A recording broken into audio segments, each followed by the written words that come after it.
Assalamualaikum dear students, कैसे हैं आप सब? My name is Anam Rabani and I am your teacher of social studies for grade 5. बच्चों, पिछले लेक्चर में हमने पढ़ा था that what is a constitution और constitution का बनना क्यों ज़रूरी होता है। आज के लेक्चर में हम पढ़ेंगे कि आपके और हमारे कौन कौन से constitutional rights हैं। तो चलिए शुरू करते हैं। कॉन्स्टिट्यूशनल राइट्स ऑफ सिटीजन्स यानी कि हमारे कॉन्स्टिट्यूशन के अकॉर्डिंगली हमारे जो सिटीजन्स हैं, जो इस मुल्क के शहरी हैं, उनके कौन कौन से राइट्स हैं, कौन कौन से हकूक हैं। तो सबसे पहला हक, any law that is inconsistent with the fundamental rights shall be made void, यानी कि कोई भी ऐसा लॉ जो हमारे फंडामेंटल राइट्स के खिलाफ जाता हो, यानी कि हमारे बेसिक राइट्स के खिलाफ जाता हो, वो लॉ बनाया ही नहीं जा सकता। Any law that is inconsistent यानी कि फंडामेंटल राइट्स के ऑपोजिट जाता हो। जैसे फॉर एन एग्जांपल, ये आपका राइट है कि आपको रहने के लिए शेल्टर दिया जाए, ये आपका राइट है कि आपको एजुकेशन दी जाए, ये आपका राइट है कि आपकी जो स्टेट है वो आपको प्रोटेक्शन दे। तो ये कुछ बेसिक राइट्स हैं। ऐसे और भी बहुत से बेसिक राइट्स हैं। तो अगर आपके किसी फंडामेंटल राइट यानी कि बेसिक राइट के खिलाफ कोई लॉ आता है तो वो लॉ ऑटोमेटिकली वॉइड होगा, यानी कि कैंसिल हो जाएगा और ऐसा कोई लॉ बनाया नहीं जा सकता। The life and liberty of every person shall be preserved except where required by law to be otherwise, यानी कि जितने भी सिटीजन्स हैं, जो भी शहरी है, उसकी जिंदगी, लाइफ एंड लिबर्टी, आज़ादी of every person shall be preserved. Preserved का मतलब होता है किसी चीज की हिफाजत करना। Except where required by law to be otherwise, यानी कि अगर देखा जाए तो हर शख्स की जिंदगी की, हर शख्स की आज़ादी की हिफाजत की जाएगी। हाँ, अगर उसने कोई क्राइम किया है या लॉ के अकॉर्डिंगली उसको पकड़ा जाता है तो फिर वो और बात है, लेकिन अगर उसने कोई क्राइम नहीं किया, वो एक नॉर्मल सिटीजन है, एक आम शहरी है हमारे मुल्क का, तो फिर उसको ये हक हासिल है कि उसकी ज़िंदगी की हिफाजत की जाए और उसकी आज़ादी की भी हिफाजत की जाए। इन दोनों चीज़ों को प्रिजर्व किया जाए। प्रिजर्व हम अक्सर कहते हैं ना, जब हम किसी चीज़ को मिसालें लगाते हैं तो मतलब हम उसकी हिफाजत करते हैं, हम इस बात का ख्याल करते हैं कि वो ख़राब ना हो जाए। जैसे आप खाने पीने की चीज़ों में प्रिजर्वेटिव्स ऐड करते हो, बिल्कुल इसी तरह अगर आप किसी चीज़ को प्रिजर्व कर रहे हो मतलब आप उसकी हिफाजत कर रहे हो। तो आपकी जो स्टेट है, ये उसकी जिम्मेदारी है कि वो आपकी ज़िंदगी की, आपकी आज़ादी की हिफाजत करे। Every person is entitled to a fair trial in due process. अगर किसी शख्स पर इल्ज़ाम लगाया जाता है कि उसने कोई गुनाह किया है, कोई क्राइम किया है, या एक्चुअल में भी अगर किसी ने कोई क्राइम किया है तो उसको ये भी हक हासिल है कि वो अपना डिफेंड कर सके, यानी कि वो किसी फेयर ट्रायल को फेस करे, यानी कि उसको ये बोलने का हक दिया जाए कि उसने क्या किया और क्या नहीं किया, उसको अपनी सफाई में बोलने का हक दिया जाए। और अगर उसने कोई क्राइम किया भी है तो उसको एक प्रॉपर प्रोसेस के थ्रू गुजारने के बाद कोई पनिशमेंट दी जाए। यानी कि ऐसा नहीं किया जा सकता कि अगर किसी ने कोई गलती की है तो बस आपको पकड़ के उसको जेल में डाल दो या उसको सजाए मौत दे दो या कोई भी सजा दे दो।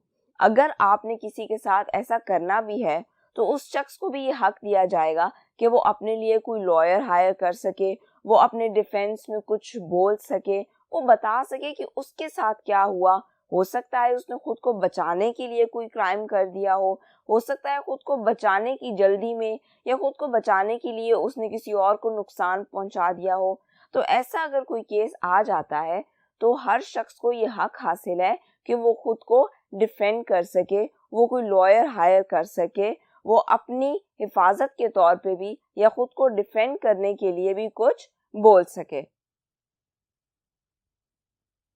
Slavery in any form, bonded labor और child labor are prohibited. Slavery यानी कि गुलामी किसी भी तरह की हो, चाहे वो बॉन्डेड लेबर हो यानी कि आपको ज़बरदस्ती किसी जगह आपसे मेहनत मजदूरी कराई जा रही हो, या वो चाइल्ड लेबर हो या किसी जगह पर बच्चों से काम करवाया जा रहा हो, आर प्रोहिबिटेड।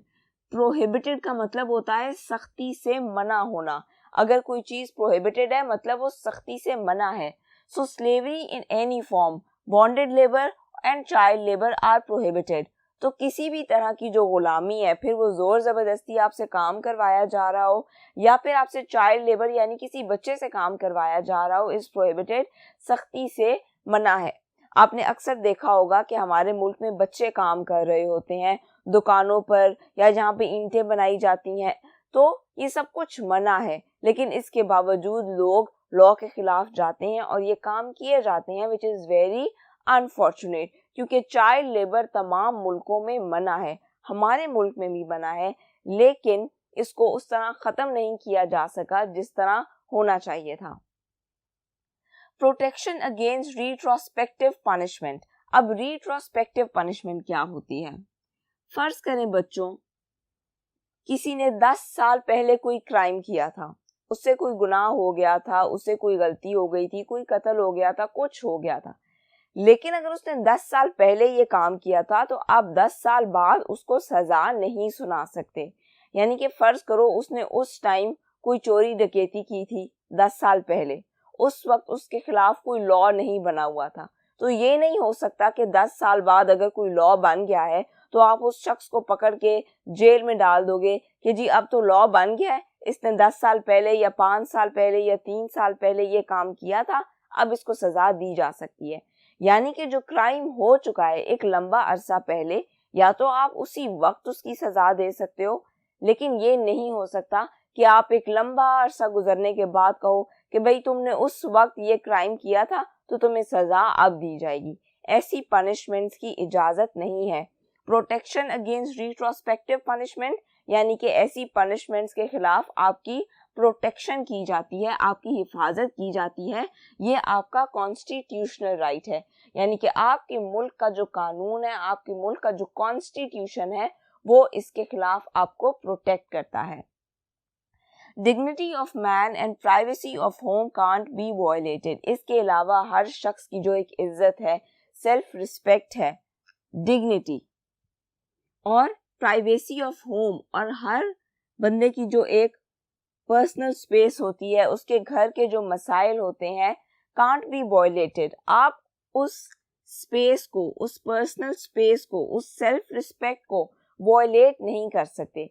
यानी कि आपको इस बात की इजाज़त नहीं है कि आप किसी के भी घरेलू मामलात में जाके टांग अड़ाओ या फिर आप उसके घरेलू मामलात में दखल अंदाजी करो, या फिर आप किसी भी शख्स की जो एक सेल्फ रिस्पेक्ट होती है, एक इज्जत होती है, उसको ख़राब नहीं कर सकते।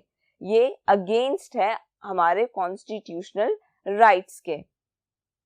Freedom of movement through out the country. आप अपने मुल्क में कहीं भी जाना चाहो तो आपको इसकी आज़ादी हासिल है। You have got freedom of movement.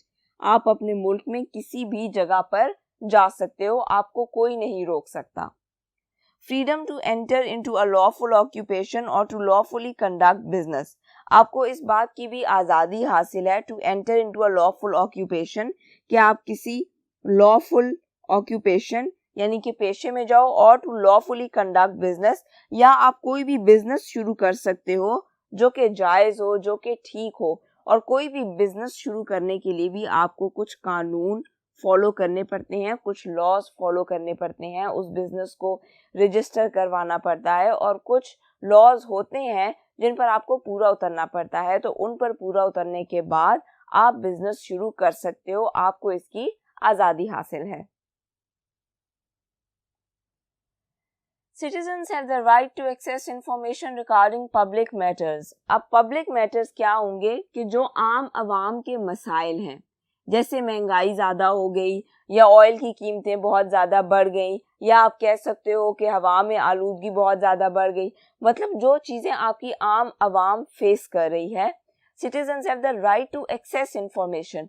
उससे रिलेटेड जो भी इंफॉर्मेशन होगी, उन मसाइल से रिलेटेड जो आपके पब्लिक मैटर्स हैं, उन तक एक्सेस हासिल करना हर शहरी का हक है।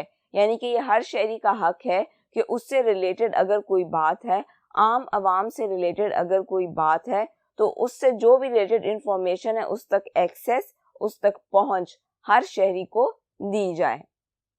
Freedom to profess religion and to manage religious institutions. इसके अलावा आप कोई भी रिलीजन फॉलो करना चाहो, कोई भी मज़हब फॉलो करना चाहो, या किसी भी मज़हब से रिलेटेड आप कोई रसूमात करना चाहो, तो इस चीज़ की भी आपके मुल्क में आज़ादी हासिल है। इसी वजह से हमारे मुल्क में क्रिश्चियंस भी रहते हैं, ज्यूज़ भी रहते हैं, पारसी भी रहते हैं, हिंदू भी रहते हैं, और भी बहुत से मज़ाहिब से ताल्लुक़ रखने वाले लोग रहते हैं, क्योंकि आपको ये आज़ादी हासिल है as a citizen of Pakistan कि आप अपने रिलीजन को फॉलो कर सकते हो, और उससे रिलेटेड अगर कोई रसूमात हैं तो उनको भी फॉलो कर सकते हो।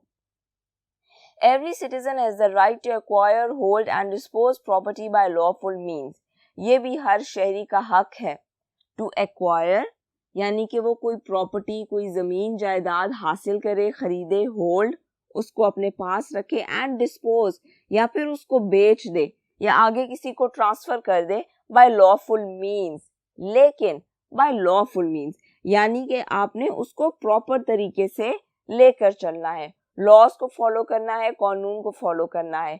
खरीदनी है तब भी, अपने पास रखनी है कोई ज़मीन जायदाद तब भी, और अगर आपने आगे किसी को ट्रांसफ़र करनी है तब भी, as long as you are doing it legally, यानी आप इसको लीगल तरीके से जब तक कर रहे हो तो आपको ये आज़ादी हासिल है। लेकिन अगर आप गलत तरीके से करो, यानी कि आप ज़बरदस्ती किसी से किसी की ज़मीन जायदाद लो या आप लॉज को फॉलो ना करो, तो फिर प्रॉब्लम हो सकती है। Equal protection of the law for all citizens, तमाम सिटीजन्स के लिए लॉ इक्वल है और उसकी प्रोटेक्शन की जाती है। No discrimination in access to public places, जो पब्लिक प्लेसेस हैं जैसे आपके हॉस्पिटल्स हो गए, आपके स्कूल्स कॉलेजेस हो गए, आपके पार्क्स एंड गार्डन्स हो गए, जो भी पब्लिक प्लेसेस हैं जहाँ पे पब्लिक को जाने की इजाज़त है, नो डिस्क्रिमिनेशन यानी कि वहाँ पे ये नहीं होगा कि जी गोरे जा सकते हैं तो काले नहीं जा सकते, या फिर अगर कोई मुसलमान है तो वो जा सकता है, कोई मुसलमान नहीं है तो वो नहीं जा सकता। देयर इज़ नो डिस्क्रिमिनेशन, कोई फ़र्क नहीं है। अगर कोई शख्स पाकिस्तान का शहरी है, लॉफुल सिटीज़न है, तो फिर वो किसी भी पब्लिक प्लेस को विजिट कर सकता है, उसको ये एक्सेस, उसको ये पहुंच हासिल है। Preservation and promotion of languages, scripts and cultures, इसके अलावा आपके मुल्क में जितनी भी ज़बानें बोली जाती हैं, लैंग्वेजेस, स्क्रिप्ट्स या कोई स्क्रिप्ट्स होती हैं, आर्ट्स पर जो काम होता है, जो पेंटिंग्स होती हैं, जो ड्रामे बनाए जाते हैं, जो फिल्म्स बनाई जाती हैं, एंड कल्चर्स, और जो आपका कल्चर है, प्रिजर्वेशन एंड प्रमोशन, उसको प्रिजर्व भी किया जाना चाहिए और उसकी प्रमोशन यानी उसको आगे प्रमोट करना, बढ़ाना, मोटिवेट करना, ये भी आपके कॉन्स्टिट्यूशनल राइट्स में से है, क्योंकि ये चीज़ आपके मुल्क में वैरायटी को बढ़ाती है, आपके मुल्क में डाइवर्सिटी को बढ़ाती है, आपके कल्चर में इजाफा करती है, आपकी वैल्यूज़, लैंग्वेजेस और आपके मुल्क में दूसरे कल्चर से ताल्लुक़ रखने वाले लोगों को रहने में भी आसानी होती है। तो आप जिस भी मज़हब से ताल्लुक़ रखते हो या जिस भी सूबे से ताल्लुक़ रखते हो, आप अपनी लैंग्वेज को, आप अपने कल्चर को, नॉर्म्स एंड ट्रेडिशंस को प्रमोट भी कर सकते हो और उसको प्रिजर्व करना भी आपकी स्टेट की जिम्मेदारी है, ये आपका कॉन्स्टिट्यूशनल राइट है। तो बच्चों, हमने बात की अबाउट आवर कॉन्स्टिट्यूशनल राइट्स। अब हम थोड़ी सी बात करेंगे अबाउट आवर प्रेसिडेंट। प्रेसिडेंट कौन होता है? प्रेसिडेंट होता है हेड ऑफ स्टेट, यानी कि आपकी जो स्टेट है, आपकी जो कंट्री है, उसका जो हेड है, that is called the president. Represents country abroad.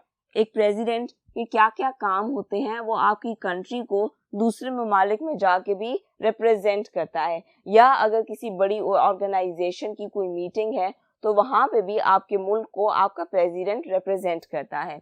Has to see that the country is being run according to constitution.